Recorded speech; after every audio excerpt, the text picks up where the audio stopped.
하나님의 뜻을 행하러 왔나이다. 이런 제목으로 히브리서 강해를 이어가겠습니다. 하이델베르크 교리문답 115문은 이 세상에서는 아무도 십계명을 완전히 지킬 수 없는데 하나님께서는 왜 그렇게 엄격히 십계명을 설교하게 하십니까? 이렇게 질문하고 있습니다. 그리고 그 대답은 이렇습니다. 첫째, 평생 동안 우리의 죄악된 본성을 더욱더 알게 되고 그리하여 그리스도 안에서 사죄와 의로움을 더욱더 간절히 추구하도록 하기 위함입니다. 둘째, 이 세상의 삶을 마치고 목적지인 완전에 이를 때까지 하나님의 형상으로 더욱더 변화되기를 끊임없이 노력하고 하나님께 성령의 은혜를 구하기 위함입니다. 십계명을 비롯해서 성경에 율법이 기록되어 있는 이유를 요리문답은 평생 동안 우리의 죄악된 본성을 깨닫게 되고 그리스도 안에서 사죄와 의로움을 더 간절히 추구하도록 하기 위함이라고 설명하고 있습니다. 그리고 두 번째는 이 세상에서 살아가는 동안 하나님의 형상으로 변화되기를 끊임없이 노력하고 이를 위해 성령의 은혜를 구하도록 하기 위해서 십계명이 율법이 설교되어야 되는 것이라고 답하고 있습니다. 이것이 우리가 계명과 율법에 대한 설교를 들어야 되는 이유라고 그렇게 우리에게 가르쳐주고 있는 것입니다. 요약하자면 계명 앞에 늘 불순종하여 죄를 범하는 우리 자신을 보면서 그리스도 안에서 회개와 그리고 의로움을 더 간절히 추구하면서 하나님을 닮아가야 하는 우리를 구원으로 부으신 목적을 지향해 나아가도록 하기 위해서 우리는 하나님이 주신 율법과 계명에 대해서 더 많이 알고 더 자주 설교를 들어야 한다는 것입니다. 인간의 전적인 부패와 타락을 하나님의 계명과 율법의 거울을 통해서 매일 대면하면서 우리는 그러하기에 영원히 그리고 단번에 속죄를 완성하시고 우리에게 구원의 길을 열어주신 그리스도를 생각하고 바라보아야만 되는 것입니다. 이 진리를 깨닫지 못하면 우리는 모든 하나님의 법과 계명이 우리에게 주는 그 양심과 마음의 중압감에서 절대로 자유로워질 수가 없습니다. 신앙에서 우리가 느끼는 모든 거룩한 삶에 대한 성화에 대한 당연한 요구가 모두 감당하기 힘든 부담으로 다가오게 되고 무엇보다 죄를 깨닫게 하시는 비수같이 우리의 마음에 꽂히는 모든 진리의 깨달음을 피해서 결국 도망을 치게 되는 일들이 벌어지게 되는 것입니다. 모든 율법과 계명이 주는 우리에게 진정한 유익은 그렇게 살아갈 수 없는 초라하고 무능한 우리 자신의 실존에 대한 그 발견을 토대로 더 예수 그리스도만을 의지하면서 오직 하나님의 은혜로 구원을 받을 수 있음에 대한 안도와 감사를 가지고 겸손히 신앙생활을 하도록 하는 것에 있습니다.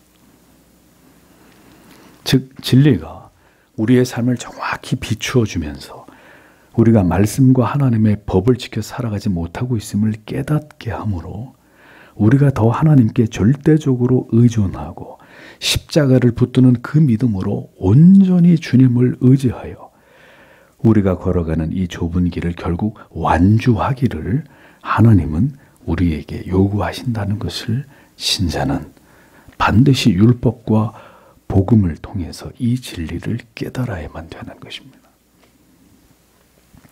그렇게 되지 못하면 어떤 결과에 이르게 되는가 하면 이 개혁주의의 엄격한 신앙에 대해서 결국 목사님 저는 그렇게 믿지 못하겠습니다. 저는 도저히 그렇게 살 수가 없습니다. 하고 이 율법을 오해한 채로 올바른 신앙의 길을 포기하고 결국 쉽고 편안하고 사람을 즐겁게 하고 감동케 하는 그런 신앙의 길을 선택하게 되는 어리석은 결정을 내리게 되는 것입니다. 저는 그런 생각 속에서 신앙의 삶을 오해하는 분들에게 그러면 반문하고 싶습니다. 그러면 그대가 열심히 노력하면 그런 삶을 살 수 있을 것이라고 믿었습니까? 인간이 부단히 말씀대로 살기 위해 힘쓰고 또 힘쓰면 그럼 결국 그렇게 될 수 있다고 생각하시는 것입니까? 결국 십자가를 바라보게 하기 위함입니다. 아무것도 할 수 없는 내 자신을 바라보면서 그런 나를 위해 이미 모든 것을 이루시고 승리하신 주를 우리가 쓰러지고 무너질수록 더 그리스도를 견고하게 의지하고 바라보면서 그 나라에 이르기까지 예수여 나를 부디 불쌍히 여겨주시고 이 죄인을 붙들어 주시옵소서. 절대로 포기하지 않고 오늘도 그 주님을 의지해서 이 모든 수고와 슬픔뿐인 인생을 잘 지나가도록 붙들어 주시기를 우리는 매일 하나님 앞에 기도하면서 이 믿음의 길을 걸어가는 자들이 되어야 되는 것입니다. 그러한 오직 십자가에 절대적으로 의존된 겸비한 신자로 살아가게 하시는 것이 율법 앞에서 매일 우리를 무너뜨리시는 하나님의 뜻이다 라는 사실을 성도는 분명히 깨달아야 되는 것입니다. 그러므로 이렇게 우리를 십자가 앞에 세우는 정밀한 외과 수술 같은 죄를 정밀하게 타격하는 이런 하나님의 말씀을 들어야 죄인들은 더 십자가 앞으로 나아갈 수 있고 왜 우리에게 예수 그리스도의 십자가가 필요할 수밖에 없는지를 진지하게 성찰하면서 오직 십자가만을 자랑하는 그 신앙을 지켜나갈 수 있는 것입니다. 그것이 우리가 죄인됨을 정직하게 깨닫게 하는 율법적인 설교를 듣고 또 들어야만 되는 근본적인 이유입니다. 히브리서는 이 모든 구약의 법을 어떻게 바라보아야 하는지를 히브리 그리스도인들에게 말씀하고 있습니다. 그것은 장차 오는 좋은 일에 대한 그림자일 뿐이다 라는 것입니다. 히브리서 10장의 서두는 율법과 제사가 왜 하나님 앞에서 온전한 제사가 될 수밖에 없는지를 다시 설명합니다. 1절과 2절을 보십시오. 율법은 앞으로 있을 좋은 일들의 그림자일 뿐 그 일들의 형상 자체가 아니므로 매년 자신의 희생 제물을 계속 바쳐도 그것으로 나아오는 자들은 자신을 결코 완전하게 할 수 없습니다. 만일 그렇게 해서 온전하게 되었다면 그들은 바치는 일을 그쳤으며 섬기는 자들이 단번에 정결케 되어 더 이상 죄의식을 가지지 않았을 것입니다. 라고 기록하고 있습니다. 히브리서는 율법이 하늘의 실체에 대한 그림자일 뿐입니다. 이렇게 설명합니다. 그림자는 어떤 존재의 윤곽이 될 뿐 실체는 아닙니다. 율법은 율법 자체로서의 의미보다는 그 율법이 무엇을 가리키고 어떤 의도를 통해서 우리에게 주어졌는지를 아는 것이 더 중요한 것입니다.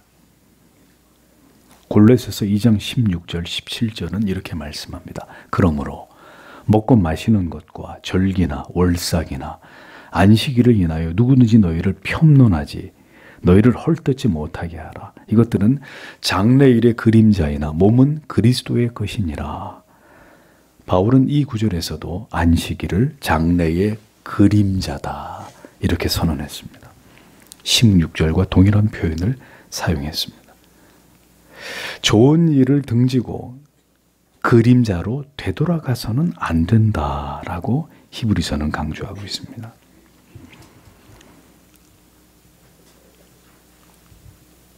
구약의 모든 율법은 실제하는 존재의 윤곽, 테두리 같은 것이었습니다.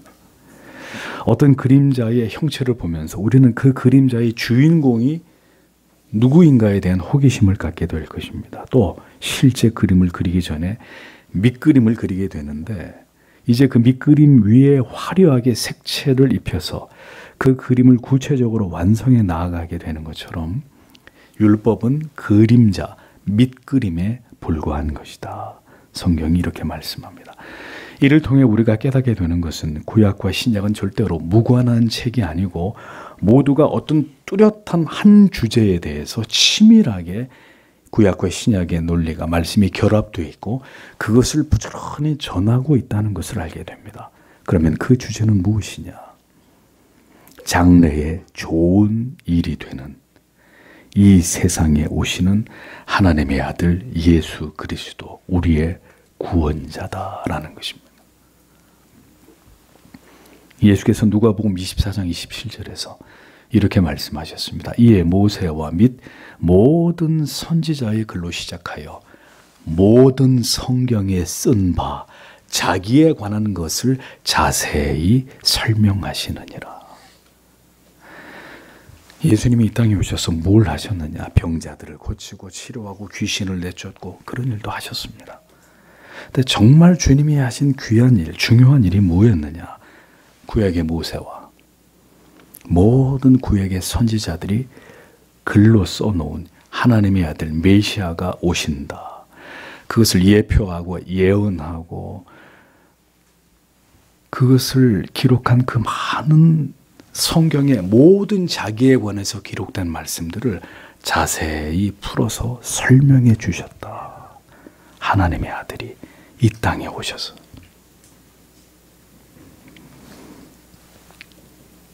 예수님께서는 예수님 자신이 바로 성경의 주인공이라는 사실을 밝히고 계십니다. 그러므로 신자는 신약뿐만 아니라 구약을 통해서도 장차 오실 예수 그리스도를 볼 수 있어야 합니다. 그 율법과 계명을 통해서 드러내신 그 하나님의 공의적 속성 속에서 고개를 들어 십자가를 더 견고하게 바라보는 그 믿음을 강화시켜 나아가야만 합니다. 예수께서 이 땅에 오신 그 숭고한 목적과 의미를 이해하기 위해서도 구약 속의 그리스도를 예표하는 그 모든 모형과 그림자의 의미를 정확히 이해하고 바라보면서 우리는 더 깊이 그리스도를 알아가야 되는 의무가 우리에게 있다는 사실을 절대로 간과해서는 안 됩니다. 율법은 그림자요, 참 형상이 아니라고 말씀하고 있습니다. 참 형상은 자기를 십자가 위에서 버리심으로 영원한 대속을 완성해 주신 예수 그리스도이십니다. 그러므로 그리스도께서 이 땅에 오셔서 대속을 온전히 이루시기 전까지는 해마다 드리는 속죄의 제사를 통해서는 결코 모든 자들의 그 양심의 죄책에서 온전하게 할 수 없는 그 한계가 존재해 왔다는 것을 히브리서는 반복해서 설명하고 있습니다. 제사를 통해서 온전한 속죄가 이루어질 수 있을 것 같으면 단번에 모든 자들이 정결하게 되어서 다시 죄인이라는 사실을 깨달아 알 필요가 없고 그러면 제사를 드리는 일을 이제는 그치게 되지 않았겠느냐. 이렇게 히브리서가 말씀합니다. 그리스도 안에서 모든 율법의 중압감을 벗어버리지 못하면 어떤 일이 벌어집니까? 예수를 믿고 교회 와서 예배를 드리면서 계속 율법에 눌리고 양심이 괴로운 것으로 계속 지루한 신앙이 이어질 수밖에 없습니다. 율법을 통해서 우리는 결코 우리가 죄인이라는 사실에서 벗어날 수가 없습니다. 율법이 주는 그 불완전성, 우리가 죄인임을 깨닫게 해주시는 그 기능을 통해서 우리는 오늘도 그리스도께로 피하고 그 영원하신 새 언약 아래서 우리는 참된 자유와 그리고 진정한 구원에 대한 감사와 그리고 거룩한 긴장을 가지고 두렵고 떨림으로 구원을 완성해 나아가는 신자가 되어야 될 뿐입니다. 그 진리를 발견하지 못하면 오늘도 눌리고 내일도 눌리고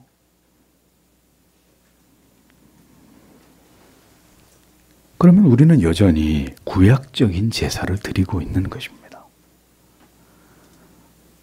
속죄를 하고 오늘도 참회를 하고 나서 돌아가서는 또 죄를 짓고 또 자신에게 절망해서 하나님 앞에 나와 회개를 하고 또 돌아가서 죄를 짓고 또 나와서 회개를 하고, 여러분, 이것이 올바른 신앙의 모습입니까? 회개를 할 필요가 없다는 뜻이 아니라 그 너머에 계신 그리스도를 바라보고 그가 무엇을 완성하셨고 우리에게 무엇을 주셨는지를 분명히 알아야 한다는 것입니다. 그리스도의 그 우리의 죄를 대속하신 은혜를 딛고 이제는 하나님의 영광을 위해서 더 의미 있는 그리스도인의 거룩한 삶을 우리가 있는 곳에서 살아내는 것이 구원받은 성도를 향하신 하나님의 뜻입니다.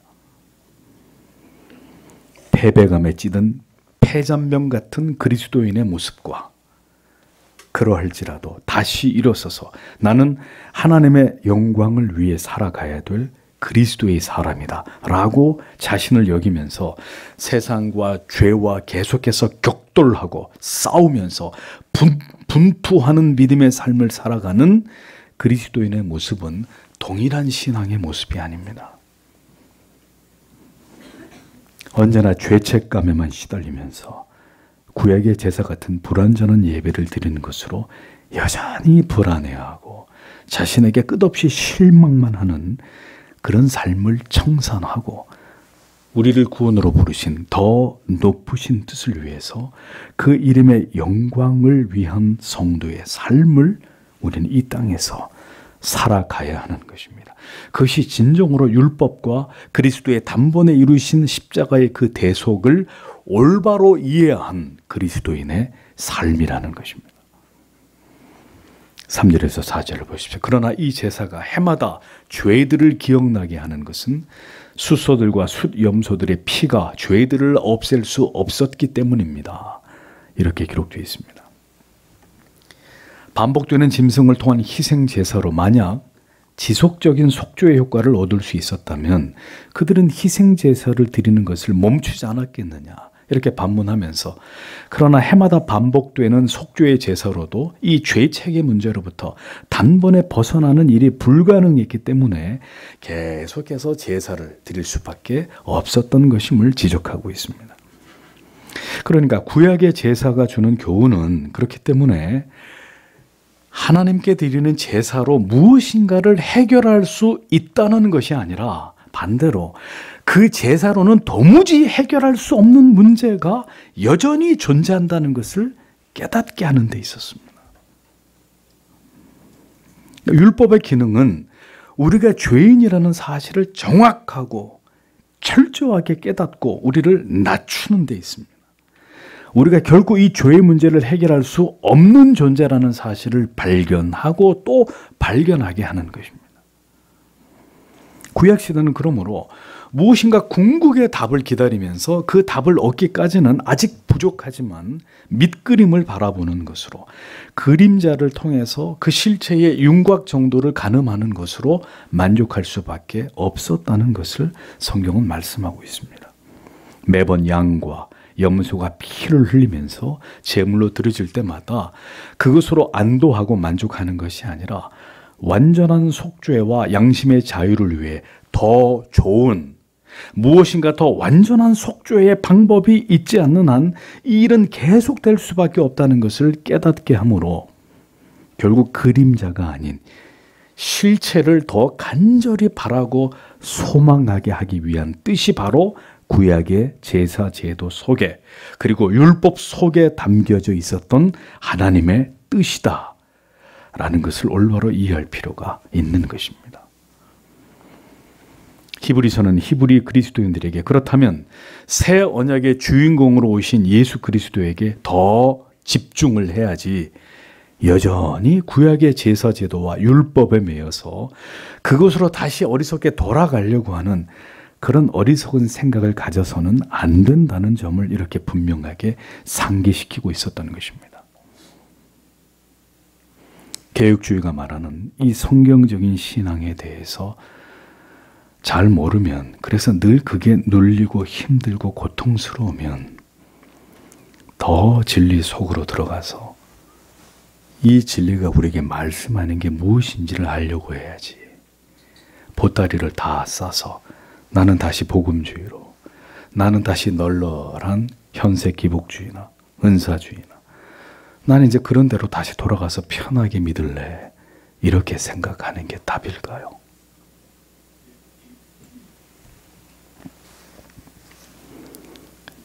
율법을 설교하지 않으므로 십자가의 대속의 은혜를 언제나 가볍고 피상적으로 이해하므로 지극히 형식적인 가벼운 신앙생활로 일관하는 믿음은 결코 바른 믿음이 아닙니다.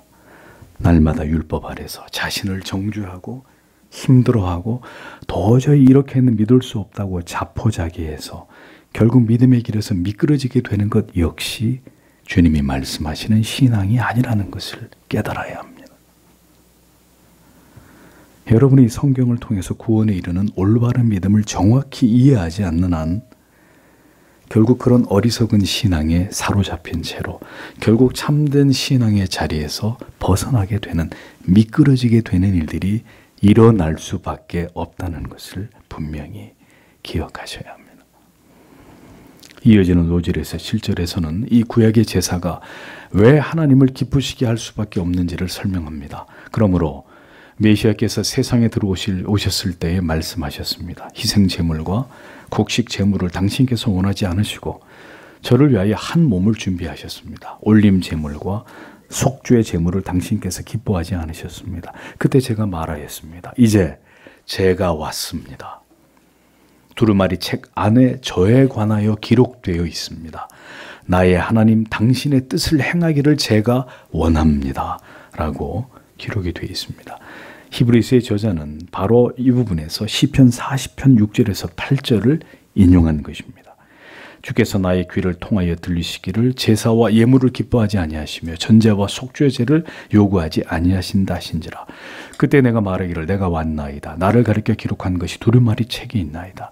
나의 하나님이여 내가 주의 뜻 행하기를 즐겨오니 주의 법이 나의 심중에 있나이다 하였나이다. 이 시편을 히브리서 기자가 인용합니다.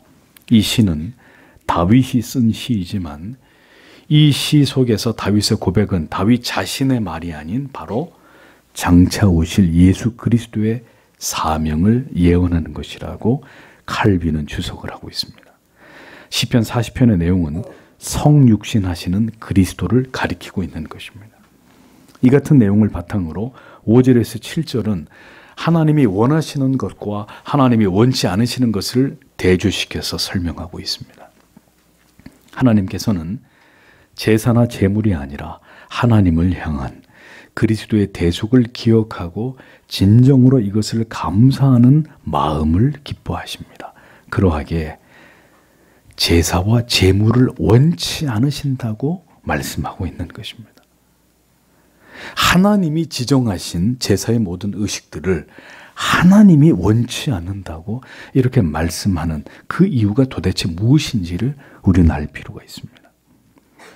우리는 구약의 여러 성경 속에서 이렇게 하나님이 정하신 제사를 그러나 하나님이 기뻐하지 않으신다는 표현을 곳곳에서 발견할 수 있습니다. 시편 51편 16절 17절을 보면 주는 제사를 즐겨 아니하시리니 그렇지 않으면 내가 드렸을 것이라. 주는 번제를 기뻐 아니하시나이다. 하나님의 구하는 제사는 상한 심령이라. 하나님이여 상하고 통회하는 마음을 주께서 멸시치 아니하시리이다. 라고 기록되어 있는 것을 볼 수 있습니다. 그러니까 하나님께서는 마음이 전혀 담겨 있지 않은 단순히 습관처럼 하나님을 예배하는 자들의 그 위선에 대해서, 그 형식적인 신앙에 대해서 강력하게 정죄하고 계시는 것입니다.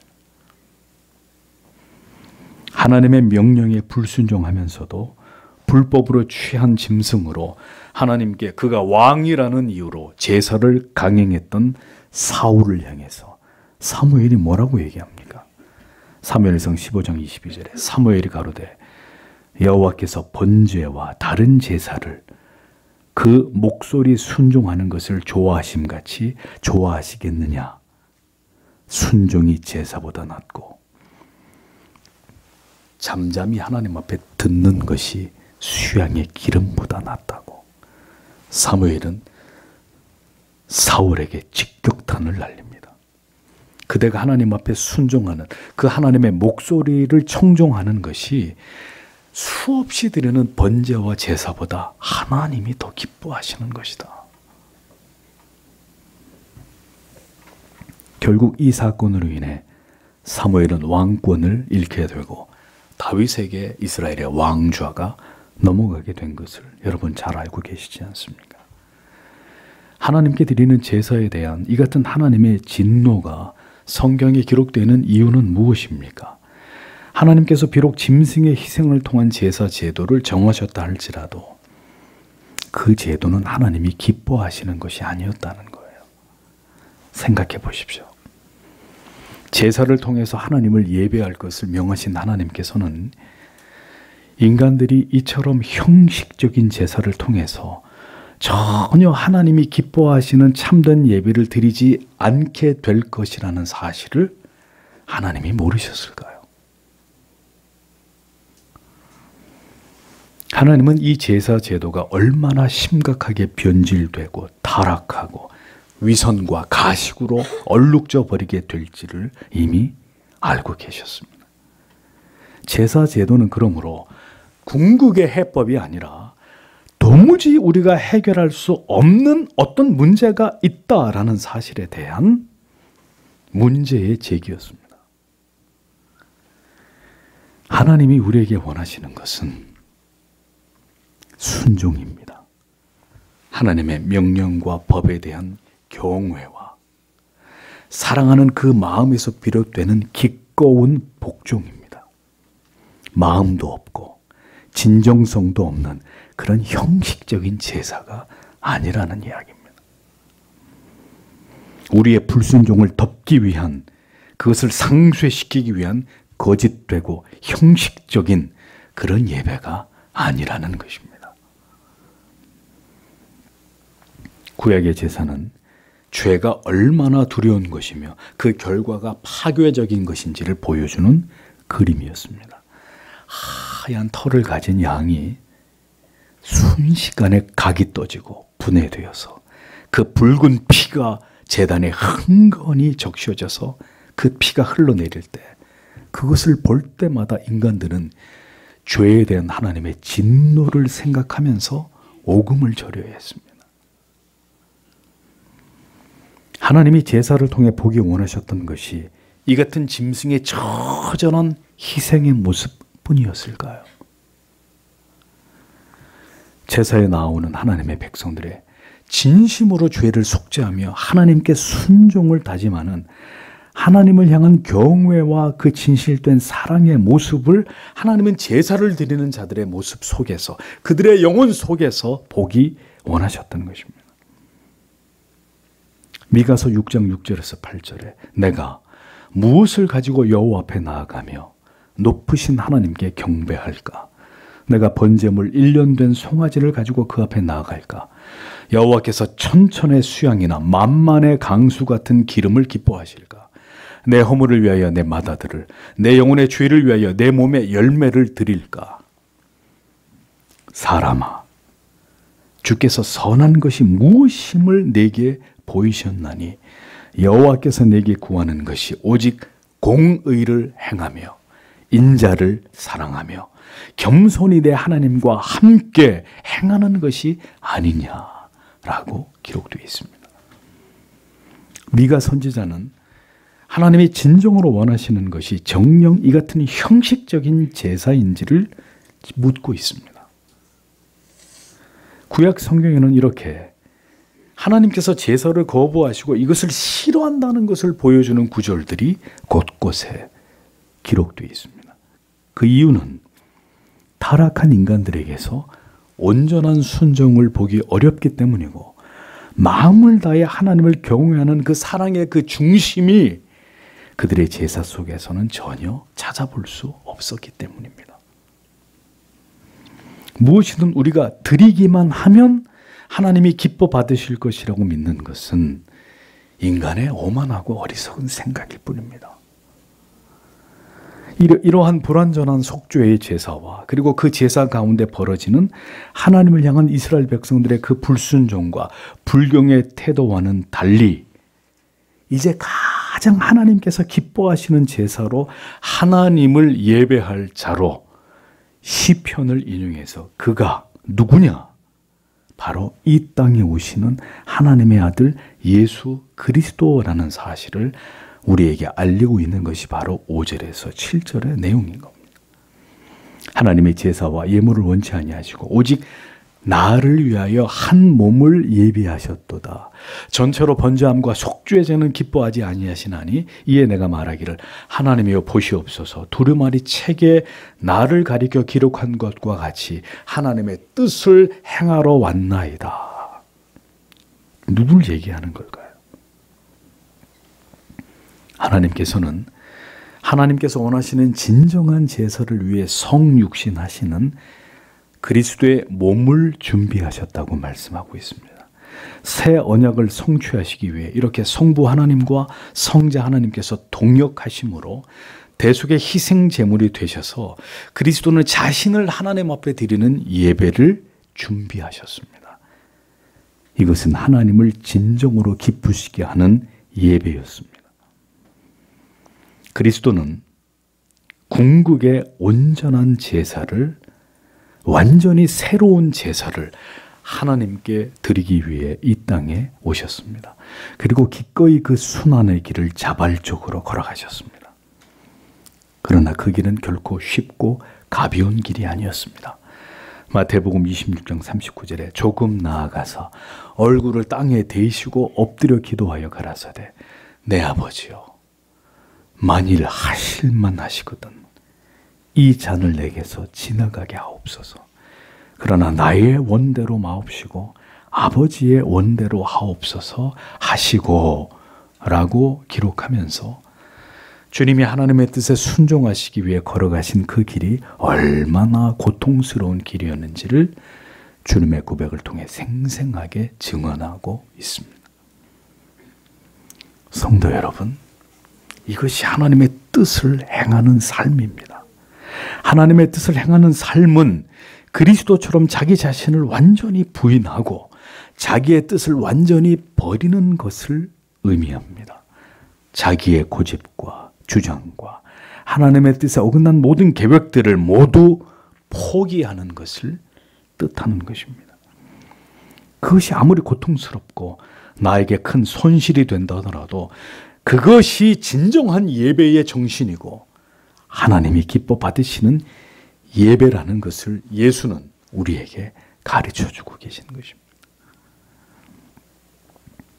그리스도처럼 그렇게 하나님의 뜻을 따라 자기를 해체시키고 오직 하나님의 뜻이 나와 내 가정에서 이루어지기를 원하는 그것을 갈망하는 마음으로 예배를 드리는 성도의 영혼은 나날이 더욱 건강해지고 더 하나님과 깊어지고 그 믿음이 뜨거워지지만 그 반대로 하나님의 뜻을 거스리며 그 뜻을 위해 자기를 부인할 마음이 추호도 없고 여전히 자기 자신을 고집하는 마음으로 하나님을 헛되게 예배하는 자의 영혼은 더 강팍해지고 더 싸늘하게 식어가고 더 메마르게 될 뿐입니다. 사람들은 예정론을 잘못 알고 오해하는 경우들이 많습니다. 예정론은 우리는 아무것도 노력할 필요가 없는 우리의 자발적 순종이 전혀 요구되지 않는 그저 꼭두각시 같은 이런 신앙을 설명하는 것이 절대로 아닙니다. 여러분, 예수 그리스도의 생애만큼 완전하게 예정된 삶도 없을 것입니다. 주님의 모든 삶은 예정돼 있었고 그 모든 것은 기록으로 이미 예언돼 있었습니다. 그러나 예수 그리스도의 순종은 절대로 기계적이거나 다른 외적인 요인에 의한 강압적인 것이 아니었습니다. 그리스도는 모든 인간들 중에 가장 자유로운 분이셨습니다. 그러나 그 자유는 성경이 예언하고 있는 그대로 예수 그리스도에 대한 하나님의 뜻에 대한 가장 완벽하게 일치되는 순종의 삶으로 그것을 위한 치열한 삶으로 나타났습니다. 그러하기에 7절의 말씀처럼 그리스도께서는 보시옵소서 하나님의 뜻을 행하러 왔습니다 라고 당당히 말씀하고 계시는 겁니다. 전심을 다하는 순종은, 자신을 버리는 그 같은 순종은 하나님이 진정으로 원하시는 제사이고 하나님의 아들을 통해 하나님이 받으시는 완전한 예배였습니다. 그것은 모든 하나님의 백성들이 어떤 마음으로 하나님을 예배해야 되는지를 보여주는 가장 위대한 표본이었습니다. 그리스도의 자신을 버리신 이 희생의 제사는 하나님이 우리에게 원하시는 모든 예배의 정수를 보여주는 것입니다. 성도 여러분, 우리의 모습을 보십시오. 언제나 하나님이 참으셔야 되는 예배를 드리고 있지 않습니까? 하나님이 견뎌주셔야 되는 불경하고 힘이 불손한 형식적인 예배를 우린 하나님 앞에 하고 있는 것이 아닌지를 깊이 생각해 보아야 합니다. 우리는 하나님께서 기뻐 받으셨던 그리스도의 제사처럼 하나님의 뜻을 행하기 위해 철저하게 자신을 부인하고 하나님의 뜻에 온전히 순종함으로 그렇게 하나님을 예배하고 있는지를 돌아보아야 합니다. 하나님의 뜻에 완전한 순종의 예배를 원하셨기 때문에 하나님은 아들의 몸을 예비하셨습니다. 이 일은 오직 하나님의 아들만이 가능한 일이었기 때문입니다. 구약의 그 모든 제사들은 하나님이 진정으로 기뻐하신 제사가 아니었기 때문에 이제 하나님께서는 지극히 기뻐하시는 완전한 예배를 아들을 통해서 준비시키신 것입니다. 완전한 예배를, 제사를 위해 완전한 인간의 몸을 아들을 통해서 하나님이 예비하셨고 십자가에 그를 메어 달아 그를 이 위대한 죄, 이 위대한 대속의 희생 제물로 삼으셨다면 이 악한 시대에 하나님이 진정으로 기뻐 받으시는 참된 예배를 받으시기 위해서 사망의 영벌의 지옥에서 건져내신 자들이 누구인지를 생각해 보십시오. 그것이 바로 여러분이 이 자리에 있는 하나님의 택하심 받은 하나님의 자녀 된 이유입니다. 그런데 우리의 예배에 대한 인식이 여기에 도달하고 있느냐? 이 약한 세상에서 하나님과 그 아들 구원자 예수 그리스도를 지워버리려고 하는 이 약한 시대 속에서 누가 진정으로 하나님을 기쁘시게 하는 참 예배를 드려야 될 자들인가? 여러분, 우리는 그리스도가 하나님께 드리신 이 예배를 통해 우리의 예배를 돌아봐야 합니다. 친척들의 결혼식을 불참하면서 주일에 일을 하는 회사를 거절하면서 주일의 모든 세상 다른 일들을 다 뒤로 하고 오직 정결하고 거룩한 마음으로 온전히 하나님을 참되게 예배하는 자들이 누구이어야 하는지를 여러분 대답해 보십시오. 아직도 하나님이 원하시고 기뻐하시는 예배가 무엇인지를 정확히 모르는 그리스도인들이 부지기수입니다. 인간의 양심을 온전히 자유롭게 할 수 없는 구약의 그 불완전한 제사와 그 제도를 세우신 하나님의 뜻까지 모두 왜곡시켜버린 이스라엘 백성들을 보시며 하나님 아버지의 뜻을 그리스도께서는 자신을 제물 삼아 온전히 회복시키기 위해서 이 땅에 오셨다는 사실을 성경은 밝히고 있습니다. 성경의 진리에서 벗어난 자기의 뜻과 자기의 어리석은 생각을 가지고 하나님께 굴복함이 없는, 순종함이 없는 예배는 성도 여러분 기억하십시오. 하나님과 무관한 것입니다. 그리스도께서 하나님께 드린 예배는 아버지의 뜻에 온전히 복종하시는 예배였습니다. 아버지의 뜻을 위해 십자가 위에서 자기를 해체시키신 예배였습니다. 순종은 기필코 내 뜻이 아닌, 내 생각이 아닌 오직 하나님의 뜻을 행하는 것입니다. 나의 모든 것 그 위에 하나님의 뜻을 올려놓는 것입니다. 하나님께서는 하나님의 뜻을 행하고자 하는 열심과 그 중심이 견고한 자의 마음을, 그의 예배를 기뻐하십니다. 십계명을 통해 드러내신 하나님의 성품을 우리의 삶으로 나타내고 우리가 그분의 백성인 것을 고백하는 이런 치열한 삶의 모습을 사랑하십니다. 하나님께서는 말 못하는 짐승의 수없는 희생 제사를 기뻐하시는 것이 아니라 그 하나님의 사랑과 예수 그리스도의 그 크신 은혜에 대한 자발적 순종이 담겨 있는 하나님의 뜻에 순종하기 위해 자기의 의지를 죽이고 자기의 이성을 죽이고 자기의 야망의 지배를 당하는 그 모든 하나님의 뜻 밖에 있는 인간의 고집과 계획을 모두 포기하고 하나님께 모든 것을 맡기는 예배를 하나님은 기뻐하십니다. 그래서 바로 그러한 완전한 예배의 모델로서 바로 자발적 자기 희생을 통한 하나님의 아들 예수 그리스도의 예배를 우리에게 본으로 보이신 것입니다.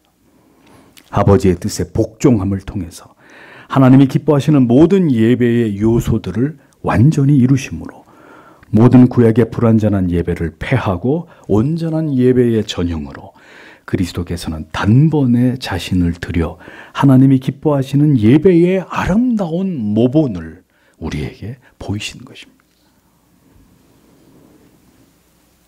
여러분, 제단 위에 각이 떠진 제물을 보십시오. 목이 잘려나가고 팔, 다리가 다 끊어진 채로 내장이 적출되고 모든 살점들이 분해되어서 제단 위에 놓여진 그 제물을 보십시오. 완전히 해체되어 있습니다. 죽어 있습니다. 모두 그렇게 분해되어서 하나님이 기뻐하시는, 하나님이 정하시는 부위들이 제단에 펼쳐져 있고 하나님이 지정하시는 곳에 그 피들이 뿌려져 있었습니다. 십자가에 달리신 주님을 보십시오. 여러분, 그분의 모습 속에서 아버지에게 저항하신 어떤 흔적도 찾을 수 있습니까? 그분은 완전히 발가벗겨지셨고 머리끝부터 발끝까지 상하지 않은 것이 없으셨습니다. 그분은 자기를 고집하지 않으셨고 모든 것을 아버지의 뜻을 이루시기 위해, 우리를 그 죄와 그 죄의 저주에서 건지시기 위해 그렇게 자기 자신을 온전히 드리셨습니다. 제단 위에 각이 떠진 제물이 살아서 꿈틀거린다면 제물이 될 수 있을까요? 끔찍한 일입니다. 제물은 죽어야 합니다. 십자가에서 자기를 버리신 주님처럼 자기를 버려야 제물이 되는 것입니다. 우리의 예배가 진정한 하나님이 받으시는 예배가 되기 위해선 그 위대하신 그리스도의 십자가 아래서 우리의 추악하고 더러운 이기적인 생각과 우리의 탐욕적인 마음이 각이 떠져야 되고, 남편과 아내에게까지 지키고자 하는 그 자존심, 지체들에게 여전히 속이고 감추고자 하는 지독한 자기 사랑까지 모두 다 해체되고, 그렇게 나를 철저하게 죽이고자 하는 마음으로 하나님 앞에 엎드리는 그 모습을 하나님은 예배자들에게 원하신다는 것입니다. 여러분, 그것이 예배입니다.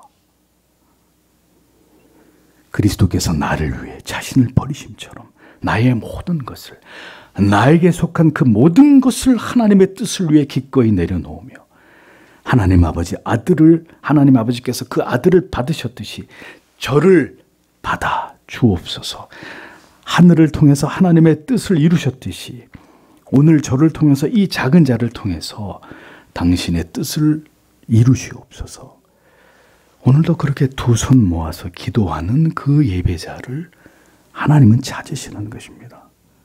멀쩡하게 자기의 자존심이, 자기 사랑이 살아있는 그런 자들이 어떻게 재물이 됩니까?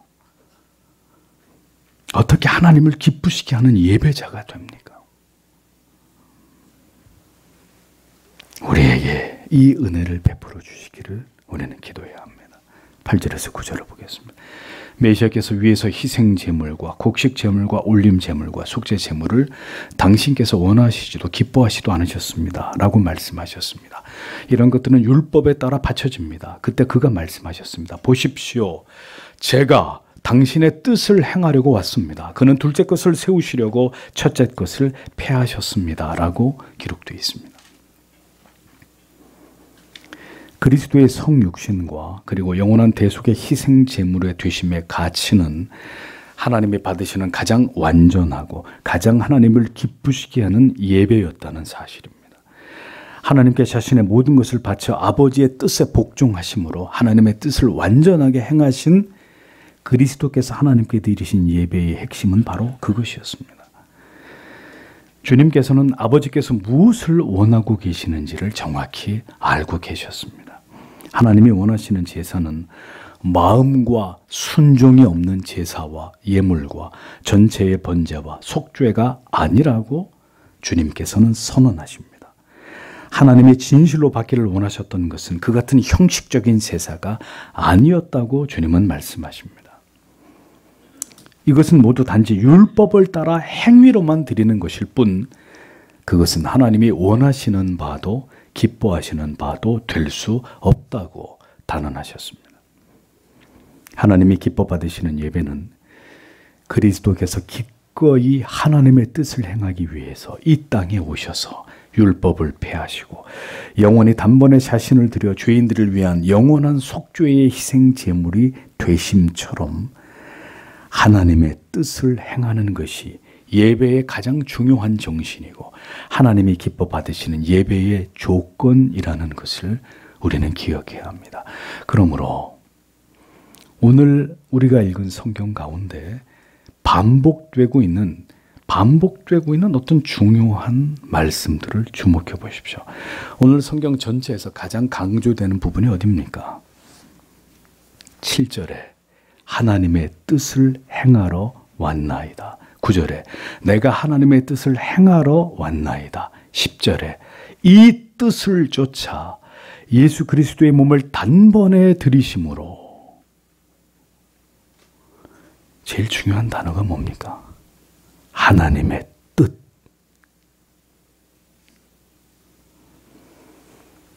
결국 구약의 모든 제사 제도를 비롯한 옛 언약이 모두 폐지되고 이 땅에 대속주로 오신 그리스도를 통해 새 언약이 세워지게 된 이 모든 것은 하나님의 뜻이었다는 것입니다. 그 위대한 하나님의 뜻에 순종하여 행하시기 위해서 메시아께서 이 땅에 오셨고 가장 완전한 예배를 그리스도께서는 하나님의 뜻을 따라 드리셨다고 히브리서가 말씀하고 있습니다. 그러므로 당시의 히브리 그리스도인들에게도 그들이 하나님께 드려야 될 예배는 예수 그리스도께서 하나님 아버지의 뜻에 순종하여 행하신 것처럼 이제 옛 언약 아래서가 아니라 새 언약 아래서 그리스도를 통해서 담대히 하나님 앞에 나아가 하나님을 예배하고 그 하나님의 뜻에 순종하는 삶을 살아가는 것임을 가르쳐주고 있었던 것입니다. 그림자를 쫓아 다시 그것을 붙들기 위해 돌아가는 어리석음을 버리고 이제는 예수 안에 새롭게 열려진 그 새 언약의 길을 따라서 하나님을 직접 예배하는 그 기쁨과 특권을 누릴 것을 히브리서는 그 시대의 그리스도인들에게 당부하고 있었던 것입니다. 주께서 사랑하시는 성도 여러분, 우리는 내 뜻을 관철시키기 위해서 하나님을 예배하는 것입니까? 아니면 하나님의 뜻 앞에서 내 고집과 내 어리석은 주장과 내 자존심과 나의 모든 그릇된 계획과 뜻을 포기하고 깨뜨리기 위해서 하나님을 예배하는 것입니까? 하나님이 기뻐하시는 예배의 정신은 무엇입니까? 부디 우리 안에 있는 나의 뜻, 나의 생각, 나의 고집을 꺾고 하나님의 뜻에 복종하고 순복하여 진정으로 하나님을 기쁘시게 하는, 하나님이 원하시는 예배를 드리는 하나님의 사람들이 되시기를 바랍니다. 우리의 예배는 그리스도처럼 자발적 순종과 그리고 진정한 감사와 기쁨으로 드리는 예배인가? 하나님의 뜻을 이루기 위해 오늘도 나를 죽이는 이것이 전제가 된 바로 그 예배인가? 우리는 이것을 생각해 보아야 합니다. 주님을 보십시오. 내가 아버지의 뜻을 행하러 왔나이다 라고 말씀하셨습니다. 주님, 어려운 길이라는 것을 알고 있습니다. 인생이 결코 쉽지 않다는 것을 잘 압니다. 그래서 결코 내 힘으로 이룰 수 없다는 것을 저는 잘 알고 있습니다. 그러나 주님의 뜻을 행하기 위해서 저는 이 자리에 있습니다. 저를 부르신 이 자리에 제가 있습니다. 오늘도 하나님을 예배하는 자리에서 이렇게 고백할 수 있는 믿음을 우리에게 주시기를 우리는 기도해야 합니다. 그것이 하나님의 뜻을 행하는 참된 성도의 신앙이기 때문입니다. 이렇게 오늘도 우리 자신을 부인하면서 오직 나를 통해 하나님의 영광이 드러나기를 바라는 마음과 그 중심을 하나님은 여러분에게 원하고 계시는 것입니다. 그러므로 그 중심이 견고하게 세워져 있지 않다면 당신은 지금 형식적인 예배, 하나님이 원하시지도 기뻐하시지도 않는 예배를 드리고 있는 것일 뿐임을 알아야 합니다. 구약의 지극히 형식적인 수없이 짐승이 희생되는 그런 무의미한 제사들만 수없이 반복하고 있을 따름인 것입니다. 그렇게 하나님을 향한 진실된 마음도 없고 하나님의 뜻에 대해 복종할 의지도 없는 그런 수많은 예배 끝에는 결국 뭐가 기다릴까요? 배도가 기다리고 있는 것입니다. 이스라엘의 역사가 그것을 우리에게 가르쳐주고 있잖아요. 그렇게 형식적으로 예배하던 이스라엘이 어떤 짓을 저질렀습니까? 구약의 기계적인 제사는 하나님을 향한 감사의 마음, 구속의 은혜에 대한 진정한 감격이 없는 것이었기에 그것은 결국 하나님이 기뻐받지 않으신 그저 제도로서의 법으로서의 제사였을 뿐입니다. 주님은 그런 예배를 끝장내기 위해서 오셨습니다. 그 모든 것을 단번에 패하기 위해 이 땅에 오신 것입니다. 그러므로 다시 말씀드립니다. 불순종의 삶으로 인한 거듭 죄를 범함으로 인한 마음의 부담과 양심의 가책을 상쇄하고자 하는 그런 형식적인 예배는 모두 하나님 앞에 가증한 것입니다. 차라리 십자가 앞으로 나아가 예수여 이 죄인을 불쌍히 여겨주십시오 라고 전류하는 것이 차라리 하나님이 기뻐하는 예배입니다. 그리스도의 하나님 아버지께 드린 예배를 기억하십시오. 그리고 참된 예배를 회복하는 우리가 되어야 할 것입니다. 그 사람이 하나님이 찾으시는 하나님의 사람이기 때문입니다. 마지막에 10절을 보십시오. 이 뜻에 따라 단번에 들이신 예수 그리스도의 몸의 제물로 우리가 거룩해졌습니다 라고 기록하고 있습니다. 타락한 하나님의 자녀들을 구원하시기 위한 하나님의 뜻에 대해서 성육신하시고 십자가의 죽으심으로 그 모든 것을 순종하여 행하신 그리스도로 인해서 자기 몸을 속죄의 희생 제물로 단번에 드려 행하신 그 속죄로 인해서 이제 우리는 영원히 거룩한 존재가 되었다라고 히브리서는 선언합니다. 히브리서 12장 14절을 앞당겨서 보면 이것이 없이는 아무도 주를 보지 못하리라 이런 기록을 봅니다. 여기서 말씀하시는 이것이 무엇일까요? 바로 그리스도의 대속하심을 통해서 우리가 얻게 된 칭의와 거룩을 뜻합니다. 그러므로 우리의 존재는 하나님을 알지 못하는 자들과 절대로 같지 않습니다. 우리는 하나님이 보시기에 거룩한 존재들입니다. 여전히 죄를 범하고 있고, 여전히 넘어지고 있고, 여전히 쓰러지고 있고, 여전히 불완전할지라도 여러분은 거룩한 하나님의 자녀들입니다. 그리스도의 온전하신 그 순종을 통해서 우리의 모든 죄를 대속하시고자 하신 아버지 하나님의 뜻을 그 아들께서 온전히 성취하셨기 때문입니다. 그렇게 값으로 살 수 없는 대가를 지불하심으로 우리를 거룩해 하신, 그리스도를 구주로 믿게 하신 자들이 바로 우리들이라면 이제 우리는 어떤 삶을 추구해야 합니까? 로마서 12장 1절은 말합니다. 그러므로 형제들아, 내가 하나님의 모든 자비하심으로 너희를 권하노니 너희 몸을 하나님이 기뻐하시는 거룩한 산 제사로 드리라. 이는 너희의 드릴 영적 예배니라. 로마서는 하나님께서 기뻐하시는 죄를 향해서는, 내 자신에 대한 자기 사랑에 대해서는 우리가 죽고 오직 하나님의 뜻을 향해서는 살게 되는 바로 그 예배를 하나님께 드리라고, 그 예배적 삶을 이 땅에서 살아가라고 명령하고 있습니다. 진정한 예배가 없었던 때에 하나님의 아들께서는 자기를 제물 삼아 참 예배를 드리셨습니다. 그리고 모든 택하신 자녀들로 하여금 죽은 예배가 아니라 아들이 열어놓으신 그 산 길을 따라 산 예배의 자리로 그들을 부르셨습니다.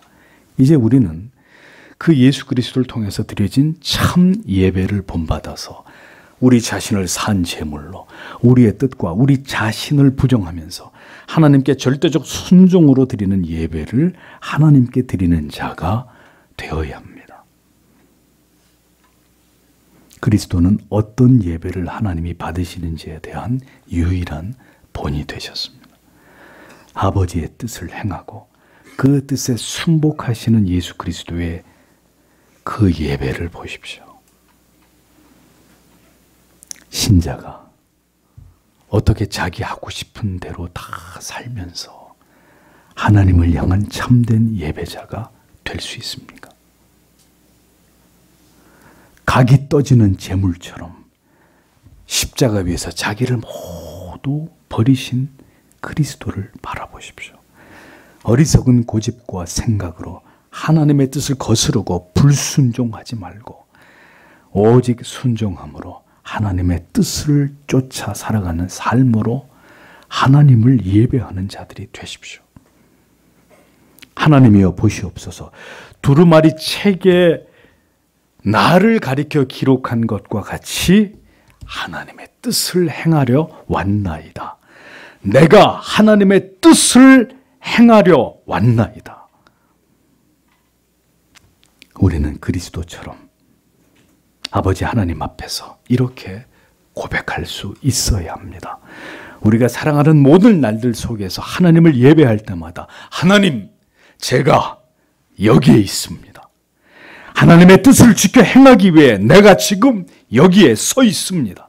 내 가정에, 내 교회에, 내 직장과 내 기업에, 하나님이 부르신 나의 모든 삶의 무대 위에 내가 그렇게 그 사명을 가지고 그곳에 주를 의지하여 굳게 서 있습니다. 오늘도 이 연약한 저를 하나님 붙들어 주옵소서. 이것이 하나님이 기뻐하시는 신앙의 모습입니다. 예배자들 속에서 찾으시는 고백입니다. 주께서 그렇게 자기를 버리시면서까지 우리를, 죄인을 향하신 하나님의 뜻을 행하신 목적입니다. 성도 여러분, 신앙에서 무슨 느낌이 그렇게 중요합니까? 교회를 다니면서 왜 내 느낌을 따라서 믿을 건지 안 믿을 건지, 다닐 건지 안 다닐 건지를 생각합니까? 예수 믿는 게 내 느낌, 내 기분, 내 감정, 내 판단에 따르는 것입니까? 믿음이 그런 것입니까? 내가 생각하는 신앙의 길이 아니라 부디 성경이 말씀하고 있는 그 믿음의 길을 걸어가십시오. 성경책에 기록되어 있는 대로 하나님의 뜻을 행하십시오. 그것이 그리스도께서 자기를 버리시면서까지 하나님의 뜻을 행하시고 우리에게 구원의 길을 열어주신 이유입니다. 그 아름다우신 생애가, 그분의 하나님께 드리는 그 복된 예배가 오늘 우리에게 주는 진정한 의미입니다. 하나님이 원하시는 것은 바로 이러한 하나님의 뜻을 행하는 삶입니다. 그것을 위해 오늘도 우리에게 믿음을 더해 주시는 것입니다. 더 견고하게 주를 의지하도록 우리의 삶을 이끌어 가시는 것입니다. 나를 기쁘게 하는 삶이 아니라 오직 하나님을 기쁘시게 하는 삶을 사십시오. 그것이 진정으로 복된 성도의 삶입니다. 이 땅에서도 하늘에서도 하나님이 주시는 신령한 복을 받을 사람의 태도입니다. 다 함께 기도하겠습니다.